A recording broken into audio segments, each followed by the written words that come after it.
Et bien le bonsoir, bonsoir à tout le monde. Il y a beaucoup de monde. Bonsoir Crossmur, bonsoir Agnès 83500, bonsoir Striga, bonsoir Baka the Dinosaur, bonsoir Shinomimi, bonsoir Azura. J'espère que j'oublie personne. Merci pour le follow Agnès 83500, merci pour le follow Écrivaine 9346, merci pour le follow Striga. Voilà, mais quel décor, mais j'ai passé la journée à faire ça. Donc ce soir c'est Épitaphe, c'est la première d'une longue série, je l'espère. Il s'agit de lectures de fiction horrifique qui ont été envoyées. Nous avons déjà sur place Crossmur et Striga qui sont donc des auteurs des histoires qui seront contées aujourd'hui.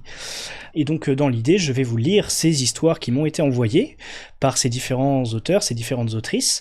On y a rajouté, et à ce point-là, je tiens énormément à remercier toutes les personnes qui ont participé. Je tiens à remercier Laura au pluriel, Pauline, Hugo au pluriel, Karl. Il y a eu beaucoup de travail, une soirée un petit peu éprouvante qui a un peu trop tardé parce que j'étais un peu mal organisé. Mais bon, ça le fait. Et donc du coup, dans l'idée, c'est que dans les lectures, les dialogues sont doublés, et donc j'espère qu'il n'y aura pas de problème vis-à-vis des documents audio que j'ai montés. Voilà, il est possible qu'il y ait, c'est la première, il est possible qu'il y ait quelques petits problèmes techniques, mais bon, c'est une première et j'ai tout fait pour que il y en ait pas. Et j'espère que ce sera pas le cas.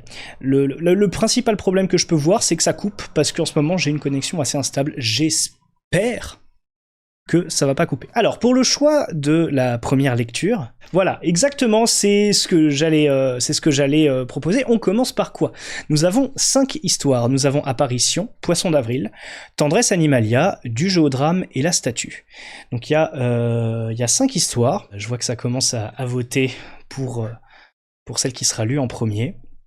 À savoir que Crossmur, aussi Striga, et puis Écrivaine qui est sur le Discord, voilà, ces 3 personnes qui sont manifestées après quand j'ai posé quelques questions, etc., pourront, s'ils le veulent, me rejoindre sur un petit vocal pour discuter une fois que son histoire aura été lue. 3 pour le Poisson d'avril, ok.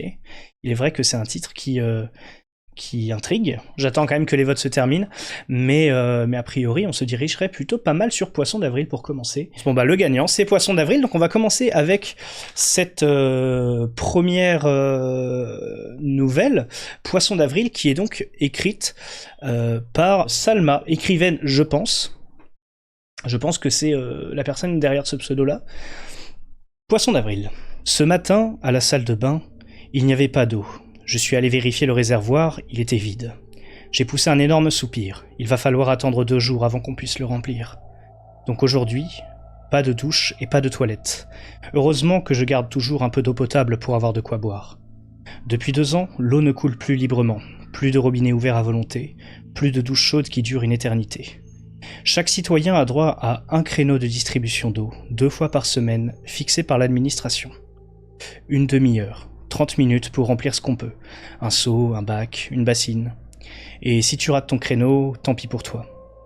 Les autorités parlaient d'une défaillance technique, d'un problème de distribution. Puis les excuses sont devenues plus vagues. Et puis plus rien, le silence. Au début, il y a eu des cris, des protestations, des manifestations, des files interminables devant les bâtiments municipaux. Des reportages choquants à la télévision, des débats, des promesses. Mais les gens se sont adaptés, et dans un rien de temps, tout le monde vivait normalement avec cette nouvelle condition. Plus de protestations, plus de manifestations, plus de reportages sur cette misère. Comme si cette réalité s'était lentement installée dans nos veines plus profondes que l'eau en elle-même. Je regarde mes bouteilles d'1 litre, 3, peut-être 3 jours si je suis économe. Mon prochain créneau est dans 2 jours, samedi à 7h30. J'étais installé devant la télévision avec ma mère, nous regardions une série pour passer le temps, puis le signal a coupé d'un coup. Un bruit assourdissant a immédiatement suivi, comme si la télé hurlait sans nom. Nous avons sursauté. L'écran est resté noir 1 seconde, 2 peut-être, puis la lumière a jailli, aveuglante, blanche, presque trop pure pour être réelle. Et là, au centre du plateau, le président, seul, immobile. Son visage pâle figé par une expression que je n'arrivais pas à lire. Il ne souriait pas, il ne semblait pas non plus inquiet. Nous nous sommes regardés, ma mère et moi, un regard court, instinctif, Puis, sans un mot, nous avons tourné de nouveau les yeux vers l'écran. Il regardait une feuille devant lui. Il semblait aussi porter un regard sur quelqu'un derrière les caméras, puis il commença son discours. Mes chers concitoyens, si vous voyez ce message, c'est que la sécurité nationale vient d'activer le protocole Céleste, un niveau d'alerte maximal. Jusqu'à maintenant, nous avons choisi de vous protéger par le silence. Ce silence a duré 2 ans. Mais aujourd'hui, nous ne pouvons plus nous taire. L'eau ne manque pas par hasard. Depuis 2 ans, notre planète est victime d'une extraction massive et clandestine menée par une intelligence non humaine. Il s'agit d'une entité extraterrestre, dont la présence a été confirmée en mars 2023 par nos satellites de surveillance orbitale. Elle est invisible à l'œil nu, mais elle est là. Dans notre atmosphère, sous notre sol, infiltrée dans nos systèmes. Nous sommes donc en guerre. Il est donc nécessaire de suivre les instructions suivantes. Premièrement, préparez vos provisions en nourriture et en eau. Ensuite, levez-vous de votre place, souriez et réjouissez-vous. Ceci était un poisson d'avril. À partir de demain, l'eau reviendra comme avant. Nous avons pu régler le problème. Le rationnement est terminé. Les réserves sont stabilisées et tout est revenu à la normale. Merci de votre patience, de votre discipline et de votre sens de l'humour. Fin de transmission. On entendait des rires venant du plateau, puis on reprit la série qui passait tout à l'heure. Ma mère s'est levée et alla voir la voisine. Elles injuriaient de tous les mots le président, criant sa stupidité et son sens de l'humour très borné. Quant à moi, je restais là, sur le canapé, ne savant pas quoi penser de tout cela. Il est vrai que revenir à la normale est très réjouissant, mais pas comme ça. Pas avec une mise en scène aussi tordue. Pas après 2 ans de silence, de soif, de peur. Pas avec ce fond blanc aveuglant et ce regard vide à l'écran. Je ne savais plus comment ni quand je me suis endormi sur le canapé même. Je suis allé à la cuisine pour boire un verre d'eau, d'un geste presque oublié. J'ouvris le robinet et l'eau coulait devant moi. Pris de stupéfaction, je laissai l'eau couler un bon moment avant de fermer le robinet. Je ne cessais de penser au discours du président, et puis ce plateau et cette lumière, comme si je croyais plus en ce qu'il a dit qu'à la blague elle-même. Mais l'eau vient de couler devant moi, prouvant peut-être ses dires. La matinée s'annonçait bien joyeuse avec l'odeur du café préparé par ma mère qui s'échappait de la cuisine. Le bruit de la machine à laver qui s'était fait de plus en plus rare. Dehors, tout est en harmonie. J'avais décidé de camper près du lac avec Stéphane et Mathieu. Le bois semblait si calme, si détendu, on n'entendait rien, vraiment rien. Même pas le chant des oiseaux ou des criquets. Nous nous sommes installés, Mathieu et Steph se jetèrent dans le lac, et moi je savourais une bière, puis une deuxième, puis une troisième et le paquet. Je n'osais rien faire de peur de créer un déséquilibre quelconque.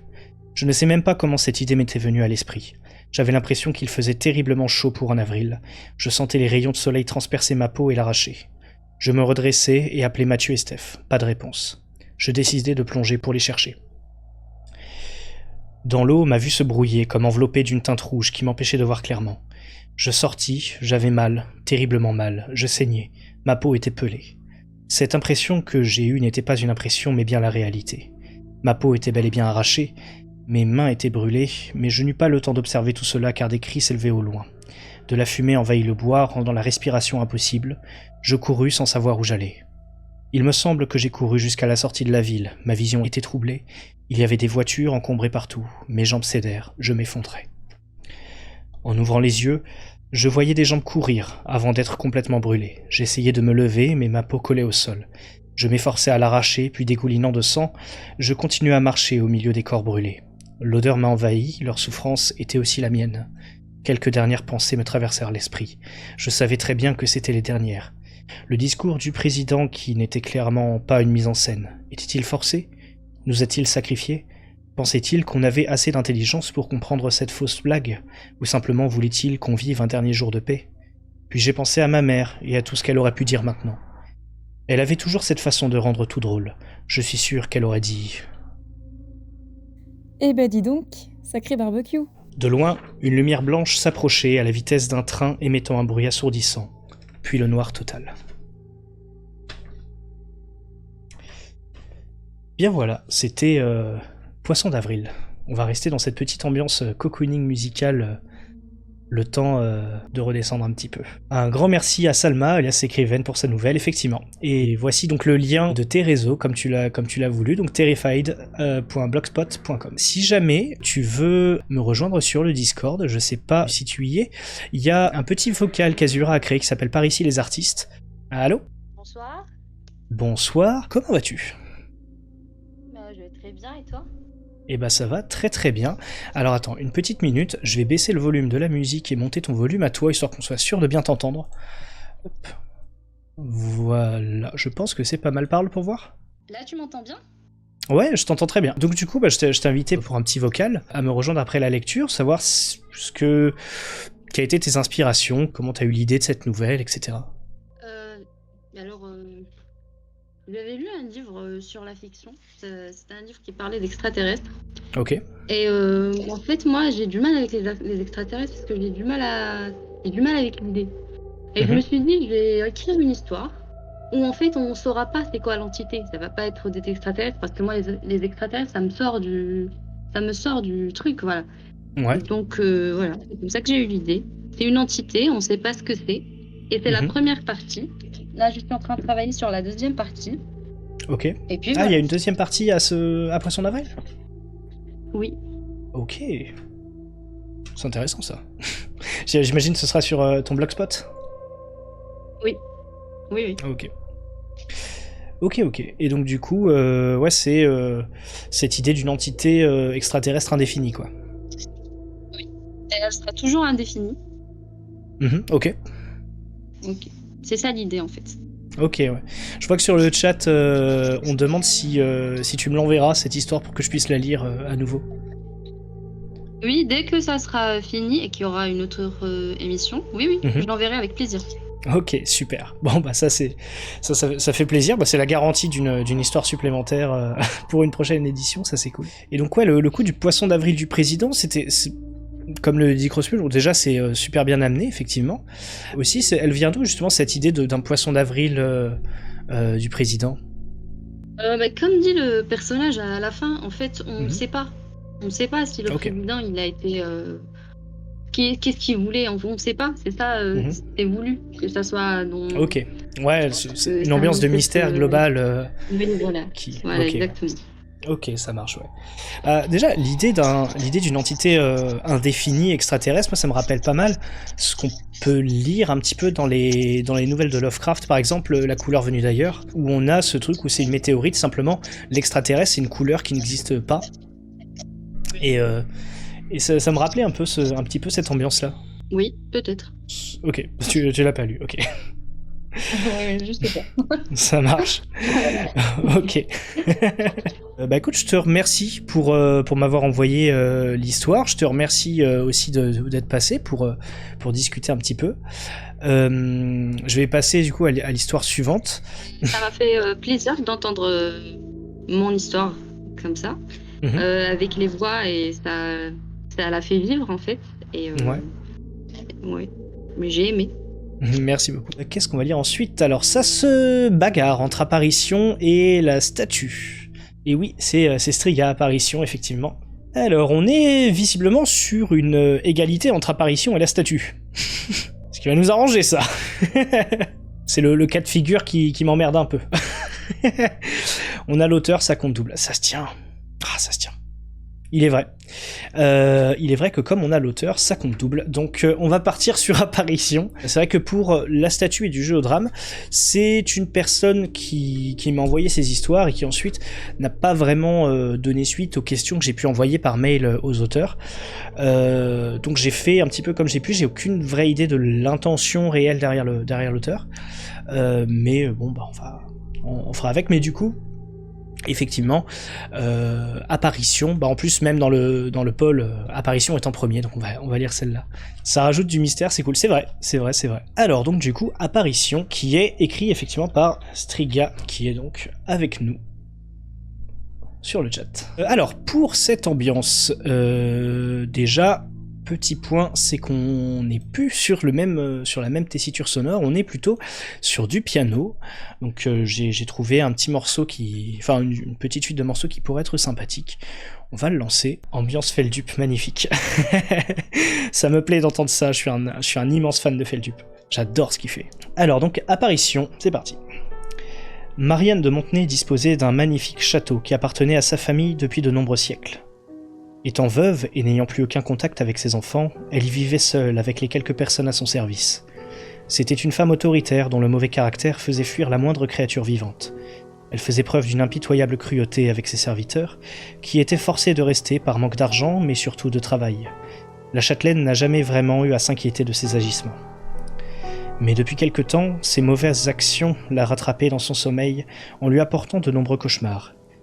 Elle s'agitait dans son somme en se retournant encore et encore nerveusement, le visage en sueur et parfois même, les paupières pourtant closes, elle murmurait des paroles inintelligibles et l'on était presque en mesure de voir les nerfs de son cou se raidir à l'exemple des cordes d'un violon. Elle pensait sans cesse à Angélique, à son époux aussi. Elle avait l'impression d'avoir les souvenirs d'un vampire de 1000 ans. Son cerveau connaissait la mort aussi bien qu'une fosse commune. Elle s'apparentait à un boudoir vide, mais coquettement tapissé de remords. Elle ne se l'avouait pas à elle-même et pourtant, dans le corps glacé de cette âme frigide subsistait une infime fissure de contrition. Un soir, tard dans la nuit, un de ses mauvais rêves la réveilla en sursaut, si terrifiant qu'elle décida de descendre dans la cuisine s'humecter les lèvres pour reprendre ses esprits. Elle traversa donc pieds nus le long couloir à tâtons dans le noir, effleurant le sol glacial.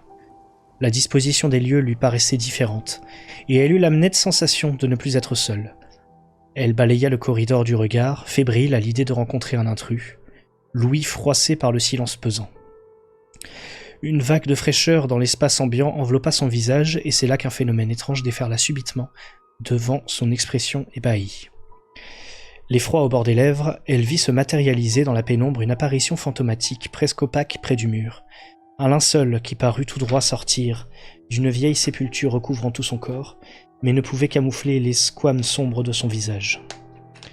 La silhouette finit par s'encadrer parfaitement dans le jet de lumière provoqué par un interstice, et le regard d'ivoire qu'elle lui lança en disait long sur la culpabilité de la châtelaine. Ses yeux ne manifestèrent pourtant aucune émotion, et si Marianne les regardait vraiment, ils lui faisaient immanquablement songer à un démon, à un simple d'esprit dont la plus infime contrariété pouvait déclencher une violence inouïe. Ce spectre était le simulacre de sa servante, emportée lors d'un accident quelques années plus tôt. Ou tout du moins, c'est ce qu'elle avait prétendu devant les autorités, mais il lui fallut une bonne dizaine de secondes pour la reconnaître malgré la netteté de sa figure. Le profil aquilin de son nez lui confirma l'identité de la défunte aux yeux vides nimbés de brume, qui malgré cela semblait attentif. La maîtresse de maison poussa un cri de surprise muet face à ces retrouvailles anormales, devant ce tableau glaçant qui illustrait assurément son ancienne bonne au rang douloureux de martyr. Elle restait immobile, d'épouvante et contemplative devant le réseau de veines noires de ses joues pâles tirées de l'oubli. La responsabilité de ses actes passés lui fut insupportable et cette intolérance avait presque l'air de faire suer le mur autour d'elle. Elle regrettait pour la première fois son comportement sadique. Le souffle court, attentive au moindre de ses gestes, elle ne put s'empêcher de murmurer son nom, mais à peine l'eut-elle fait que le fantôme s'embrasa comme une torche. Les ombres reprirent possession de lui pour l'absorber dans une nouvelle obscurité loin des vivants, loin des larmes impuissantes et effrayées de Marianne qui se mit à courir. En guise de réponse tardive, une résonance provenant de la morte qui s'évaporait répétait « Mauvaise femme, mauvaise femme, mauvaise femme, mauvaise femme, mauvaise femme, mauvaise femme, mauvaise femme. » Marianne ne s'est jamais réveillée de ce cauchemar. Elle ne s'était pas le moins du monde levée cette nuit-là. Elle fut retrouvée morte, au petit matin, par l'un de ses domestiques, à plat ventre, la tête profondément enfouie dans l'oreiller, avec l'expression de quelqu'un qui bâille. Quelle ironie que de se faire asphyxier par le poids de sa propre culpabilité, étouffée par son traversin. Auparavant. La générosité donne l'impression, à celui qui n'a rien, d'avoir quelque chose. Cette fille avait été pour Marianne qu'une miséreuse quelconque à la beauté du même acabit qu'elle avait hébergé sous son toit en échange de ses services. Elle n'avait pas le sou et ne possédait aucun bien, mais disposait du plus important, l'amour. L'employé de maison détenait le cœur de son propre mari. Qui des deux aurait dû tendre la main à l'autre dans un tel cas ? Elle s'était levée bien plus tôt qu'à l'accoutumée ce matin-là. En entendant des gloussements se rapprocher de la cuisine, elle s'était dissimulée subrepticement dans le garde-manger entre 2 grands sacs d'avoine en toile de jute. Dans sa hâte, elle n'avait point songé à fermer la porte derrière elle. Elle n'avait, dans ces conditions, rien manqué de la scène. Marianne a toujours été douée pour apprendre des secrets. Elle se doutait donc depuis longtemps des petites cachotteries de son cher mari. L'évidence était telle qu'elle avait préféré l'oublier en l'enfouissant dans un coin connu seulement de son inconscient. Cependant, elle ne s'était pas attendue à vivre ses écarts avec lui. La bonne avait laissé glisser sa robe et son tablier de ses épaules, révélant son dos nu dans le contre-jour. Ses longs cheveux s'étaient écoulés sur ses seins. La main de son mari, torse nu, s'était disputé ses courbes en agrippant sa peau. La femme trompée avait vu une tête rousse rejetée en arrière, des yeux qui roulaient presque dans leurs orbites, des cils papillonnant d'extase. Elle avait eu grand-peine à tenir sur ses jambes, elle s'était sentie le cœur au bord des lèvres. De violents spasmes de dégoût avaient piétiné son estomac, le goût du châtiment figé dans sa gorge. Mais elle n'avait pas bougé, endurant cette disgrâce en silence. Son aversion pour ces êtres avait été beaucoup trop tardive. Les chuchotements et les soupirs qui absorbaient d'un baiser, les mouvements saccadés de ses hanches pleines et leur va-et-vient sordide, cuisse contre cuisse, tout cela avec l'atmosphère empreinte d'une délicate supplication musicale, lui avait été insupportable. C'est moi qui voudrais être à sa place. C'est à moi qu'il appartient. Comment une simple domestique peut-elle rivaliser avec moi ? S'était dit la bourgeoise, ses ongles déchirant presque le textile. Elle avait ravalé ses larmes, non pas qu'elle aimait éperdument cet homme, mais son orgueil était d'une bête tenace. Son amour-propre avait été trop habitué à obtenir ce qu'il voulait. On ne lui avait jamais tenu tête.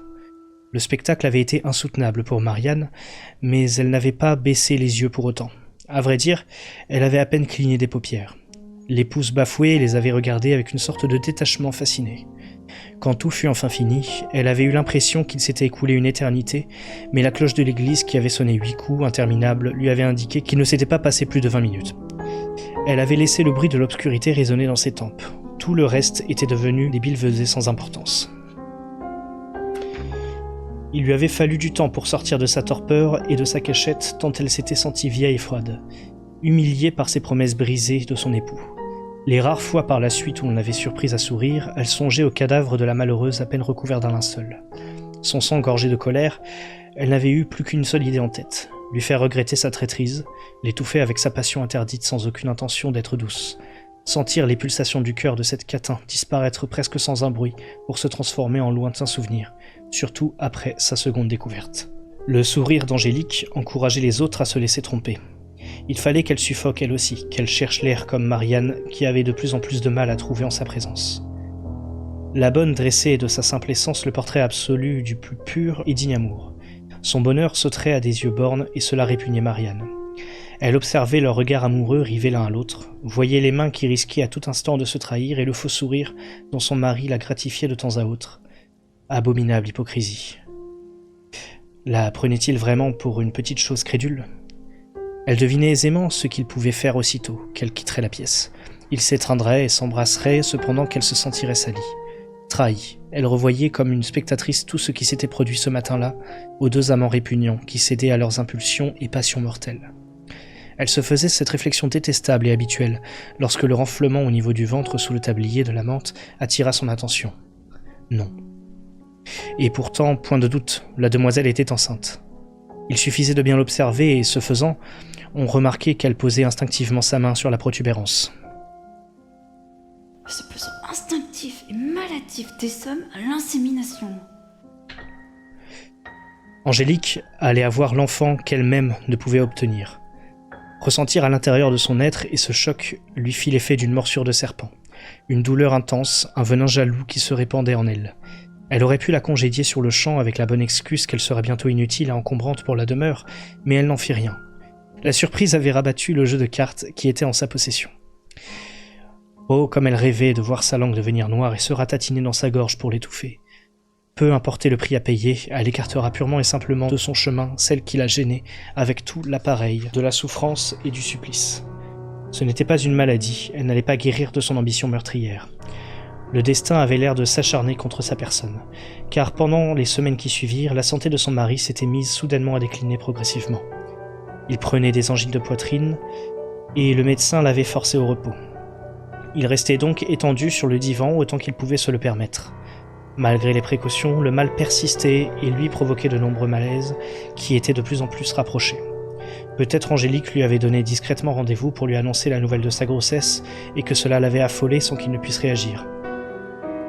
C'était vraisemblablement elle qui l'avait, pour ainsi dire, consumé, petit à petit. Il était impossible pour elle de réprimer son amour propre, blessé, ni de dévorer ses désirs de vengeance. Non. Elle employait sa malice de femme à inventer de sourdes persécutions contre son mari. L'époux s'était soudainement mis à balbutier chaque fois que Marianne lui posait des questions innocentes. Il frissonnait quand elle passait tout près de lui, rougissait et s'essoufflait lorsque Angélique apparaissait. Il savait qu'elle savait. Il était noyé dans ses préoccupations qui détérioraient jour après jour sa santé, jusqu'à ce que son cœur se relâche à tout jamais. L'enterrement s'était déroulé de la façon la plus classique qui soit. Rien d'autre que les dorures du cercueil et le nombre de personnes présentes révélaient la richesse de l'homme. La famille, vêtue de noir, accompagnait le funèbre cortège et avait jeté des roses sur le cercueil en acajou que l'on enterra dans l'oubli. Quelques mouchoirs avaient été tirés pour éponger de vraies ou de fausses larmes, et ce fut tout. Les funérailles étaient passées si vite que cela touchait l'ordre de l'irréel pour Marianne, mais sa consolation était d'autant plus grande puisqu'elle n'allait bientôt détenir toute sa fortune. Il ne lui manquait plus que quelques papiers à signer. Ses pensées ne cessaient de tourner autour d'Angélique qui avait été présente avec son gros ventre rond jusqu'au bout des obsèques, retenant ses sanglots du mieux qu'elle le pouvait derrière son voile noir afin qu'il ne subsiste que de quelques secousses d'épaule. Comment avait-elle osé? En passant une main sur le carreau de la fenêtre à l'étage, elle contempla son grand jardin fleuri de pivoine qui n'appartenait qu'à elle désormais. Son projet macabre allait pouvoir démarrer. Son propre oreiller caché derrière son dos, la bourgeoise pénétra dans la chambre d'une Angélique inconsolable qui ne dormait pas. Recroquevillée dans ses draps, elle pleurait son amour perdu, laissant couler son chagrin qu'elle avait tenté de retenir au mieux pendant toute cette effroyable journée. Le vieux plancher craqua sous les pas de Marianne, mais la pauvre femme, dans le deuil du père de l'enfant qu'elle portait, n'entendit rien. Une petite bougie vacillait tout près d'elle. Marianne se jeta sur sa rivale et la coinça entre ses cuisses. Il n'y avait aucune conscience à avoir en de pareilles circonstances. Son poids appuya sur le ventre de la femme enceinte. Elle put sentir le bébé bouger à l'intérieur. Inadmissible! Angélique poussa plusieurs cris de terreur, très vite réprimés par la pièce de literie qui comprimait ses voies respiratoires. La bataille était à l'œuvre, un martyre de contorsion mêlé à la compromettante spontanéité de l'accomplissement infernal et inéluctable de la fatalité. La laveuse de vaisselle gesticulait tant qu'elle pouvait, gaspillant les précieuses secondes qui lui restaient avant de mourir. L'odeur et le borborygme qui ressortirent du coussin indiquèrent à la meurtrière que sa victime s'était presque étouffée dans ses propres vomissures. Mais ce fut bel et bien Marianne qui l'acheva en serrant le coussin de toutes ses forces, utilisant toute l'énergie de ses avant-bras et de ses poings crispés sur l'objet du crime. La haine qu'elle éprouvait l'empêcha de lâcher prise, et même après plusieurs minutes sans réaction de la part du corps coincé sous elle, elle appuya encore résolument sur la figure inanimée, frémissante de plaisir.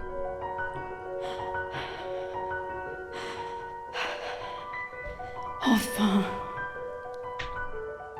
Elle revint avec plusieurs litres d'absinthe et des allumettes et mit le feu au mobilier guignard qui ne tardèrent pas à s'enflammer.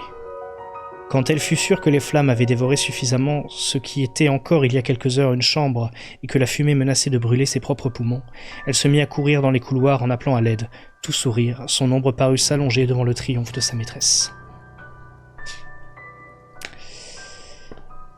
Et bien voilà, c'était Apparition de Striga. La voix est super bien rendue, c'est tellement riche en vocabulaire, sans en faire trop, c'est hyper équilibré. Alors effectivement, c'est un point où j'ai eu un petit peu de mal parfois, je suis désolé si j'ai bafouillé, mais c'est vrai qu'il y a un vocabulaire qui est quand même très élevé sur celui-là. Mais effectivement, l'ambiance, l'histoire est vraiment super. Vraiment bravo Striga. Je me rappelle plus, je crois Striga, toi tu préférais rester par simple écrit, je crois. Effectivement, la lecture à voix haute est compliquée. Des fois, je bute un petit peu. Désolé, je sais pas si je rends le meilleur hommage à ton histoire, mais en tout cas j'ai fait de mon mieux. Et elle est vraiment très chouette, en vrai. Et donc, si je me trompe pas, il me semble que c'est une nouvelle qui est publiée. Si je me trompe pas, c'est les contes strigorifiques. Si je fais pas erreur, je crois que c'est sur un recueil de nouvelles. c'est un recueil papier. Je crois que sur le lien Linktree, parce que je l'ai récupéré tout à l'heure, mais je crois que sur le lien Linktree, il y a un lien Amazon par exemple. Voilà, on a Le poison d'une existence, Contes strigorifiques ou Les contemplations du mal. Je crois que ça vient de là, si je fais pas erreur. Donc franchement bravo à toi, c'est super d'avoir pour la première édition voilà une autrice publiée, c'est vraiment super, je suis vraiment flatté. C'est une grande réussite de publier un de tes textes, franchement bravo, tu peux être super fier de toi. Effectivement, franchement tu peux être super fier de toi, c'est vraiment super. Cette histoire de jalousie, de meurtre, etc. Enfin il y a toute une ambiance autour de cette histoire qui est vraiment super cool. Pour ce qui est des voix, tu m'avais dit effectivement, enfin tu m'avais confirmé que c'était ses pensées. C'est gentil, je suis auto-édité. Bravo. Franchement, on peut vraiment la remercier chaudement, Striga, c'était vraiment super. Qu'est-ce qui nous reste comme histoire ? On a la statue, je crois, nous avons voilà du jeu au drame, et nous avons Tendresse Animalia. Il nous reste 3 nouvelles, à savoir que sur les 3, je dirais pas laquelle, il y en a une qui est assez velue, assez longue. Du jeu au drame, ça a l'air de se diriger par là. La prochaine émission, il faut que tu en écrives une à toi. Bah oui, effectivement. Pour le coup, j'y songe. Mais en fait, je sais pas si j'ai le talent d'écriture pour ça, en fait. Et surtout, quelle idée mettre en scène exactement, quelle idée écrire. Pour le moment, je sais pas. J'y réfléchis, mais il faut essayer pour savoir. Mais complètement, je suis d'accord. Bah, d'ailleurs, quand j'en ai parlé un petit peu autour de moi, de cette émission, beaucoup m'ont dit « Ah, ça me donne envie d'écrire ». Il y a eu beaucoup de personnes dans mon entourage qui ont dit « Ah, ça me donne envie d'écrire une histoire, ça me donne envie de machin ». Enfin, voilà. Donc, d'ailleurs, je les attends, ces histoires. Amenez-les-moi, j'ai envie de dire. Donc, on se dirige vers du jeu au drame. C'est celle-là. Alors, pour cette histoire, il s'agit donc d'une personne qui, du coup, ne m'a pas donné suite quand j'ai demandé voilà, les questions que je vous ai envoyées, Crossmur, Strigia, Salma. C'est une personne voilà, qui n'a pas répondu. Et donc, du coup, pour être dans le doute, on va la garder anonyme. Alors, évidemment, si cette personne regarde ce stream et décide de se manifester sur l'adresse mail où j'ai envoyé mes petites questions, qu'elle n'hésite pas à m'en faire part, et sur la VOD YouTube, je mettrai en description toutes ces informations, ses réseaux, etc. si elle le veut. Mais pour le moment, cette personne voilà, n'a pas donné suite, donc elle va rester anonyme. Le petit audio, juste je coupe l'audio bureau quelques secondes, encore une fois. Ah oui, d'accord. Alors, petite précision vis-à-vis de cette histoire. En fait, c'est une petite précision parce que je pense que j'assume pas. Mais en fait, dans cette histoire, il y a un petit garçon de 6 ans. Et pour le coup, ça a été assez compliqué de trouver une voix pour ça. Donc, ce matin, vu qu'il n'y avait pas de voix disponible, je l'ai fait moi-même. Avec cette petite voix comme ça. Donc, il y a moyen... Non, j'ai pas kidnappé un gosse. Donc, ça risque de faire un petit peu bizarre. Sans aller jusqu'à dire que ça va faire un peu tâche, mais ça va faire un petit peu bizarre. Voilà. Donc ça, c'est le petit couac d'organisation. Voilà, c'est... T'aurais pas dû le dire et voir si on s'en rendait compte. Mais moi, c'est moi qui assume pas, en fait. Précision faite, on va pouvoir démarrer. Du jeu au drame. Lorsque Samira avait accepté de garder les enfants de ses voisins, elle s'attendait à une semaine tout à fait banale. Elle arriva et fut accueillie par les grands sourires d'Alicia, 9 ans, et d'Evan, 6 ans. « On est trop contents de te voir. » s'exclama la petite fille. « Oui !» enchaîna son frère. Ils discutèrent joyeusement quelques minutes, puis les enfants coururent dans leur chambre. Samira s'installa dans le canapé. « Je veux pas que tu boives mon sang !» Le cri d'Evan réveilla la baby-sitter de sa somnolence. Elle bondit et courut dans la direction de la chambre. « T'inquiète, on joue !» dirent en chœur les enfants en la voyant entrer. Alicia semblait très calme. Evan, lui, tentait désespérément de retenir ses larmes. Tu es sûr que ça va, mon grand? Demanda Samira. Oui, oui. Répondit Evan. La babysitter referma la porte, puis fit semblant de s'éloigner. Tu dois pas crier comme ça. Les gens, ils s'inquiètent, tu sais. Murmura Alicia. Sa voix avait changé, elle semblait plus grave, mais surtout beaucoup plus autoritaire. Le cœur de Samira fit un bond dans sa poitrine. Cette petite était angoissante, très angoissante. Les enfants poursuivirent leur conversation à voix basse. Samira ne percevait plus ce qu'ils disaient. Ce n'étaient que des chuchotements monstrueux, des chuchotements à glacer le sang. Perturbée, la babysitter retourna au salon. Oui, mais moi je veux pas tuer Samira. Cette fois, c'en était trop. Que voulait faire Alicia pour que son frère crie cette phrase? Samira s'approcha silencieusement de la chambre. Sauf qu'elle, elle est trop grande. Toi, tu as 6 ans, donc tu me crois. Mais une adulte. Commença la petite fille de sa voix grave et autoritaire. Mais on peut au moins essayer. Répondit Evan d'une voix suppliante. C'est pas moi qui choisis, c'est la fée. Dit tristement Alicia. Mais qu'est-ce qu'elle racontait à son frère? La babysitter se sentait stupide d'avoir eu peur. Elle jouait juste à effrayer son frère, rien de plus. Un peu rassurée, Samira alla préparer le repas. Après manger, elle demanda à parler seule avec Evan. Ta sœur, elle te fait souvent peur comme ça? Qu'est-ce qu'elle te raconte pour que tu hurles des trucs pareils? Demanda-t-elle. J'ai pas le droit de dire. Répondit l'enfant, au bord des larmes. Mais tu peux pas rester comme ça avec tes peurs. Tu sais, moi je suis là pour te rassurer. Je te parle de vos jeux et tu es sur le point de pleurer. C'est pas normal ça. Répondit Samira. C'est pas Alicia, c'est la fée qui... Commença Evan. À cet instant, son visage se crispa de douleur, des larmes coulèrent le long de ses joues. Tout son corps se mit à trembler. Samira resta tétanisée devant cette scène. Me tue pas, fée. Murmura Evan. Puis on entendit des pas dans le couloir. Alicia arriva, déterminée. Elle dévisagea son frère d'un air dégoûté. C'était si dur d'obéir? Demanda-t-elle sèchement. Arrête de terroriser ton frère en inventant des horreurs. Articula Samira d'un ton mal assuré. Je n'invente rien. Rétorqua la petite fille. Samira ne savait plus quoi penser. Soudain, la bouche d'Evan s'ouvrit en grand et un liquide jaune en sortit. On aurait dit que des vagues dignes d'un océan s'échappaient de son corps. La jeune femme ne pouvait y croire. Qu'était-ce? Une malédiction? Alicia, tu lui as fait quoi? Hurla-t-elle. C'est pas moi, c'est la fée. Répondit simplement l'intéressé. Puis le liquide s'arrêta de couler. Evan s'arrêta de trembler et de hurler. On va faire dodo? Demanda-t-il comme s'il ne s'était rien passé. Bonne idée. Répondit sa sœur. Puis les enfants se dirigèrent vers leur chambre sous le regard médusé de Samira. La babysitter tourna longtemps en rond dans son lit cette nuit-là, repensant à tous ces événements. Vers minuit, elle entendit des bruits, comme si quelqu'un buvait en grande quantité. Samira s'approcha de la chambre. Je recommence, mais comme t'as désobéi, j'en prends plus que nécessaire. Et je te préviens, c'est la dernière, Evan, compris? Dit alors Alicia dans un murmure glaçant. Samira ouvrit la porte. La petite fille, souriante, contemplait une plaie ouverte sur le bras de son frère. Elle avait des petites taches rouges au coin des lèvres. Tu as bu... Balbutia Samira. Alors, une vague de liquide jaune jaillit de nulle part et atterrit dans la bouche d'Evan, puis sa plaie se referma comme par magie. La babysitter resta bouche bée. C'est quoi cette histoire de fée?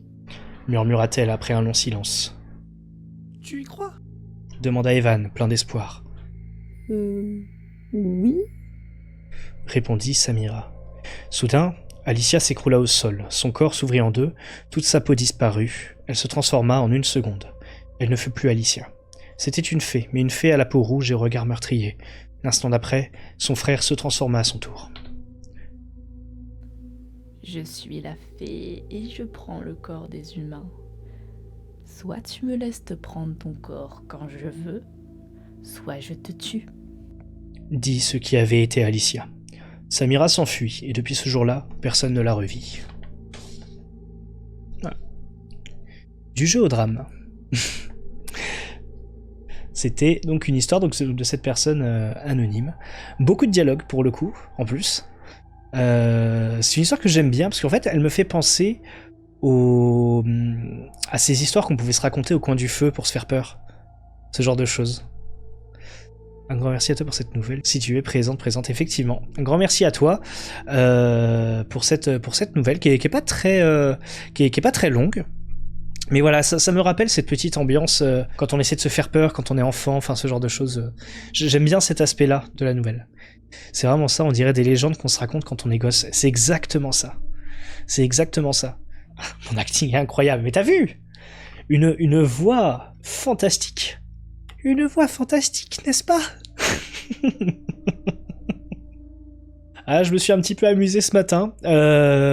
Bon, j'ai essayé d'avoir quelqu'un pour me remplacer pour cette voix-là. Bon, malheureusement, ça n'a pas réussi. Donc c'était la V1. J'espérais avoir une V2 pour ce soir, mais tant pis. C'était rigolo à jouer. Eh bien, nous avons plus que 2 histoires. Nous avons la statue et Tendresse Animalia. Je pense qu'on va se diriger vers la statue. Je pense qu'on peut rester sur cette ambiance de musique un petit peu sombre. La statue. 31 octobre. C'était Halloween, mais cette date n'avait rien de spécial pour Eva. Comme tous les jours, elle s'affairait dans son atelier, aménagé dans la cave de ses parents. Elle venait de finir sa plus belle création, une magnifique statue d'homme en bois. Avec un sourire satisfait, elle contempla son œuvre. « Merci de m'avoir mis au monde, maman. » dit alors la statue. Sa voix ressemblait à celle d'un homme très âgé. Eva resta bouche bée. « N'aie pas peur de moi, maman. » enchaîna la statue. Incrédule, Eva fixait son œuvre. Que devait-elle faire ? La détruire après avoir passé tant de temps dessus ? Un rire maléfique s'échappa de la bouche de l'homme. D'un bond, Eva se leva et fonça hors de la cave. Tremblante, elle se réfugia dans la cuisine où son père préparait le dîner. T'en fais une tête. Remarque, c'est vrai qu'il fait un peu peur, ton bonhomme. Pourquoi t'as mis ta scie dans sa main ? Rit son père. C'est alors qu'elle prit conscience du poids entre ses mains. Elle baissa les yeux, la statue était posée dans ses bras, comme un bébé porté par sa mère. L'une de ses mains était solidement agrippée au pull d'Eva, l'autre brandissait la scie. « Papa ?» commença la jeune fille d'une voix mal assurée. Son père s'approcha, inquiet. Alors, en un mouvement brutal, la statue lui scia la gorge. Eva resta tétanisée, le sang dégoulinait sur le sol, formant une flaque de plus en plus épaisse. Rapidement, son père s'effondra au milieu de cette marée rouge. Eva voulut hurler, mais elle en était incapable. Elle fixait sa création, incapable de réaliser ce qui venait de se passer. L'homme de bois affichait un sourire satisfait. « Je suis le seul à pouvoir m'approcher de toi, maman. » déclara-t-il. Eva tenta de le jeter au sol, mais il semblait cousu à ses vêtements. Elle voulut appeler les pompiers, mais l'objet était posé dans ses bras, l'empêchant d'utiliser ses mains. « Je te lâcherai si tu m'emmènes dans ma chambre, maman. » murmura-t-il. Eva fonça vers la cave, jeta la statue et ferma la porte d'un coup sec. Puis elle retourna dans la cuisine. À sa grande surprise, son père n'était plus allongé sur le sol. La flaque de sang, quant à elle, avait changé d'aspect, formant des lettres sur le carrelage. Avec effroi, Eva lut « Tué par l'homme de bois ?» Rien d'autre ne se passa jusqu'à la nuit. Vers minuit, Eva fut réveillée par un hurlement. « Mais qu'est-ce que tu fous ?» Elle fit un bond. Elle était debout devant le lit de sa mère qui la fixait, terrorisée. À côté d'elle, il y avait une statue de bois représentant son père, et dans ses bras, un poids. La même que quelques heures auparavant. « Non, s'il te plaît !» murmura-t-elle à l'homme de bois en reculant. « C'est Halloween !» répondit-il simplement. Puis en une seconde, son bras s'allongea et il scia la gorge de la mère d'Eva, affichant toujours son éternel sourire satisfait. « Elle me rejoindra !» dit alors l'homme de bois. Eva sursauta, c'était la voix de son père qui venait cette fois-ci de sortir de sa bouche. Elle s'avança vers le lit de sa mère, impuissante. Les draps se recouvraient de sang. Combattant sa peur, la jeune fille pencha son visage vers la bouche haletante de sa mère. Bientôt, il n'y eut plus de souffle. Puis au bout de quelques minutes, son cadavre disparut. Eva, qui était restée figée d'horreur devant le lit, poussa un cri. Alors l'homme de bois quitta ses bras pour se coucher tranquillement dans la flaque de sang où baignait le corps. 2 parents, ça me suffit pour ne plus avoir besoin de tes bras, dit-il. Cette fois-ci, c'était la voix des 2 parents d'Eva qui parlait. Elle hurla. Dans ta chambre, dit alors l'homme de bois. Sans comprendre comment, la jeune fille se retrouva dans son lit. « Ah non, vite, la rue !» hurlèrent alors les voix de ses parents depuis leur chambre.